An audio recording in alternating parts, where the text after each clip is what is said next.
Okay, good day po ulit mga kapatid. So andito po tayo sa aming ginagawang fish pond. So dahil natapos na nga pong mahukay yung mga mapuputik na parte, so maglalagay po tayo ng abono. Ito po ay 16-20-0. So ang purpose daw po nun, according sa nakausap kong dating nag-aalaga ng tilapia, ay para sa ganon magkaroon ng mga lumot na pansamantala ay kakainin ng ating mga fingerlings na ilalagay. So dati hindi naman kami gumagamit ng ganito, pero wala namang masama kung susubukan. Dahil yon naman ang hanap buhay nung nagsabi sa akin. So we will try. Total maliit lang naman na ano to, mga 2 kilo lang.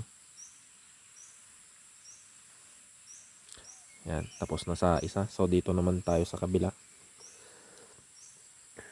Yan.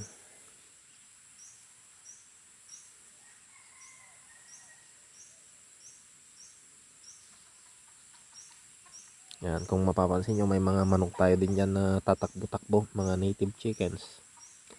So minsan minamaliit ng mga tao yung kakayanan din ng chickens para maging source of income. But imagine kapag meron kang 10 hanggang 20 na inahin, tapos kaya nilang mag-produce ng at least 50 na chickens per year, which is very possible.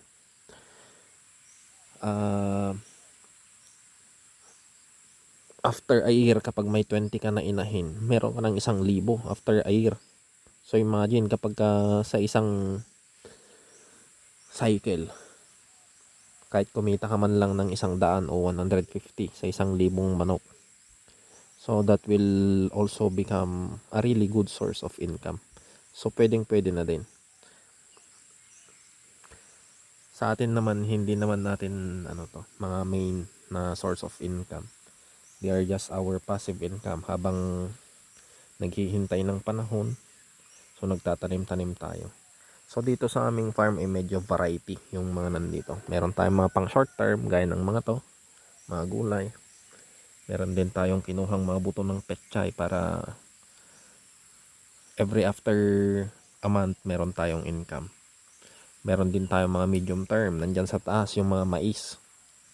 And then meron tayong mga long term. So ganun dapat sa isang gaya nito na maliit lang naman na farm. So dapat meron tayong short term, medium term, and long term para sa ganon makamit natin yung ating goal na maging financially stable. So ayan, tapos na si Dandan na maglagay ng abono, yung 16-20-0. Ang 16 na number ay amount of nitrogen or percentage yata. I'm not sure kung amount ba yon o percentage. And then yung 16 ay nitrogen. Yung P ay phosphorus. Yung K 0 kasi hindi naman natin papabungain yung mga lumot. Kailangan lang natin silang maging malusog at berde. Kaya nitrogen yung kanyang kailangan. So dapat kapag ka-farmer ka, marunong ka kung ano yung kailangan din ng manok mo. Ay, ng manok. Ng halaman mo, I should say. So for example, ito naman sa rambutan.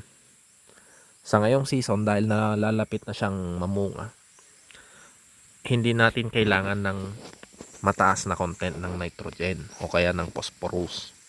Ang kailangan natin ngayon ay yung K, yung potassium. So bakit kailangan natin ng potassium? Para sa ganon ay maganda ang kanyang bunga. So pwede tayo maglagay dito ng potash or 0060 kung tawagin. Anything na mataas ang potassium. And then pwede rin tayo magbigay ng foliar na the same. Dapat mas mataas yung potassium.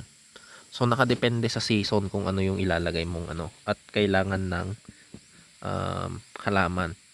So kung bagong tanim naman ang fruit trees for example, hindi naman natin kailangan ng potash. Hindi natin kailangan yung K na content sa abono dahil hindi naman natin siya papabungahin. Ang kailangan naman natin doon ay nitrogen kasi kailangan nating bigyan ng abono na pampabulas.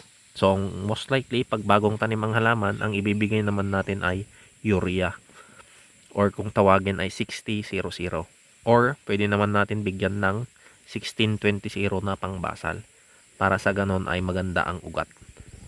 So ganon sa farming, dapat alam natin yung abono na binibigay. Hindi basta-basta din ang pag-aabono, depende sa needs ng halaman. So marami kasing nami-misinterpret ang mga abono minsan. Maraming mga farmers na ganon pa rin dahil nga old school yung kanilang pamamaraan. So kapag ka farmer ka, you should not stop from learning. Dapat everyday meron kang natututunan. Ultimo, pagbibigay ng abono, hindi din lahat ng abono ay pwede. Depende sa pangangailangan. O for example, mga to, dahil magpapabunga ka, hindi mo na kailangang bigyan ng nitrogen kasi mabulas naman yung paglaki niya. Kasi pag binigyan mo ito ng nitrogen, ng urea for example, ang lalabas dito ay mga bagong berdeng dahon, mga bagong labas na sibol ng nyati ko nanti ko ugot ko na dati Ilocano. Instead na bulaklak or bunga ang lalabas, mga bagong dahon ng lalabas. So hindi natin ma-achieve yung ating target. So ayun. So anyway, hindi naman po ako expert sa farming, pero meron din naman konting nalalaman. It's because of our experiences and sa continuous din na pagbabasa-basa.